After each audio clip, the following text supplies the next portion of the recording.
जी joint entrance taste म्हणजे central लेवलला जी इंजिनिअरिंगची exam असते त्या संदर्भात विश्लेषण करूया.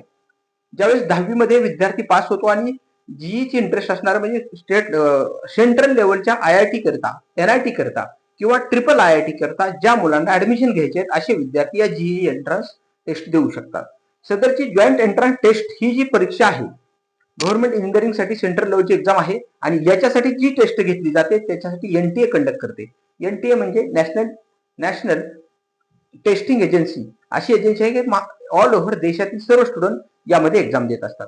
यामध्ये 2026चा जर आपण डाटा पाहिला तर 16 लाख जनरली स्टुडंट त्यामध्ये जी साठी एक्झाम साठी उतरले होते आणि त्यांनी मेन्स एक्झाम 16 लाख विद्यार्थ्यांनी दिली होती. सदरची एक्झाम यामध्ये जी जॉईंट एंट्रन्स टेस्ट मध्ये दोन एक्झाम पद्धतीने दोन घेतली जाते. त्याच्यामध्ये मेन्स एक आणि ऍडव्हान्स एक. मेन्स म्हणजे ही एंट्रन्स एक्झाम आहे की ऍडव्हान्सच्या एक्झामसाठी ज्या मुलांना मेन्स एक्झाम क्वालिफाय होऊन ऍडव्हान्स साठी सिलेक्शन केलं जातं त्यासाठी मेन्स एक्झाम घेतली जाते. अशी मेन्स एक्झाम ही प्रतिवर्षी जानेवारी महिन्यामध्ये व एप्रिल महिन्यामध्ये घेतली जाते आणि सदरचा विद्यार्थी हा जीई मेन्सची दोन्ही एक्झाम देऊ शकतो. त्या एक्झाम मध्ये त्याला जास्त गुण मिळतील. त्या जास्त गुणांचा उपयोग हा पुढील त्याच्या कट ऑफ साठी उपयोग केला जातो. यावर्षीचा जनरलचा कट ऑफ त्यासाठी जी मेन्सच्या मार्कातून जे जनरली ही 300 मार्काची एक्झाम असते त्याच्यामध्ये केमिस्ट्री, फिजिक्स आणि मॅथमॅटिक्स प्रति युनिट प्रति विषयासाठी 100 मार्क असतात आणि 100 पैकी अशी 300 मार्काची एक्झाम असते. त्यापैकी याला मार्क कन्व्हर्ट केले जातात आणि त्यानुसार त्याला पुढच्या ऍडव्हान्स एक्झामसाठी त्याचं सिलेक्शन केलं जातं. सदरचं सिलेक्शन हे जनरल कॅटेगरीच्या लोकांसाठी 94% सिलेक्शन झालं. 94% असणाऱ्या विद्यार्थ्याला आपल्याला जी ऍडव्हान्सची एक्झाम देण्यासाठी क्वालिफाय केलं गेलेलं होतं. 94% मुलं म्हणजे जी मुलं 94% अशी मुलं आहेत 16 लाख मध्ये की ती त्याच्या खाली असतात आणि वरच्या 6% मध्ये जी मुलांचा कट ऑफ येतो अशीच मुलं वरच्या ऍडव्हान्स साठी क्वालिफाय होतात आणि सदरची ऍडव्हान्स एक्झाम ही 2026च्या माध्यमातून पाहिलं तर जून मे मध्ये इथे ही परीक्षा कंडक्ट झाली होती. 17 मे 2026 मध्ये जी ऍडव्हान्सची जी एक्झाम असते याच्यामध्ये दोन विषय दोन सब्जेक्ट दोन पेपर असतात.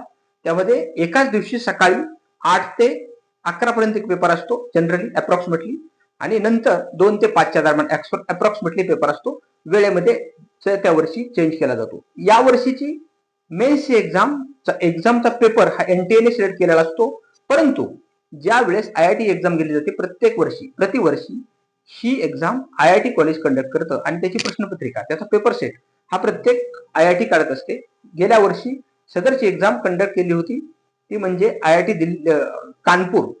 या वर्षी IIT कानपूर यांनी एक्झाम कंडक्ट केली होती. परीक्षक प्रश्नसंच काठ घेतला होता व गेल्या वर्षी हा रुडकीने घेतला होता. आता 2027 मध्ये सदरची ऍडव्हान्सची एक्झामचा प्रश्नपत्रिका संच हा दिल्ली IIT कॉलेज काढणार आहे आणि त्यामुळे त्या हिशोबातून तो कॉलेज पेपर काढणार आहे.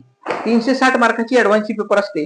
त्याच्यामध्ये त्या रँकनुसार आपला कट ऑफ केला जातो. 360 पैकी ज्या विद्यार्थ्याला गुण मिळतात याच्यासाठी आपल्या विद्यार्थ्यांना IIT, NIT व ट्रिपल IIT याच्यासाठी ऍडमिशन मिळालं जातं आणि असेच विद्यार्थी यामध्ये जवळजवळ 67,223 मुलं 323 मुले या माध्यमातून IIT, ट्रिपल IIT, NIT व गव्हर्नमेंट एडेड फर्स्ट एड या कॉलेजमध्ये ऍडमिशन घेतलं जातं. अशा मुलांना ही संधी मिळते. तसेच प्रतिवर्षीचा अभ्यास करता यावर्षी या चारही फॅकल्टीमध्ये 4,470 स्टुडंट म्हणजे जागा जास्त झालेल्या आहेत. त्यामुळे ही सुवर्ण संधी यावर्षीपासून चालू झाली आहे. त्यामुळे याचा लाभ प्रत्येक विद्यार्थ्यांनी चांगल्या प्रकारे घेणं गरजेचं आहे.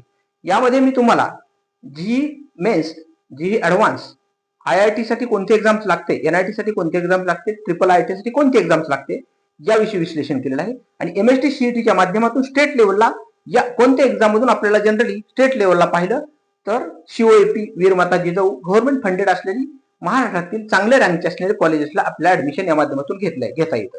अशा प्रकारे हा फरक मी तुम्हाला MST CET व GE याच्यामध्ये हा फरक आहे हा प्रत्येक पालकाला किंवा विद्यार्थी मित्राला हा प्रश्न पडलेला असतो. म्हणून मी सविस्तर आजचं विश्लेषण केलेलं आहे.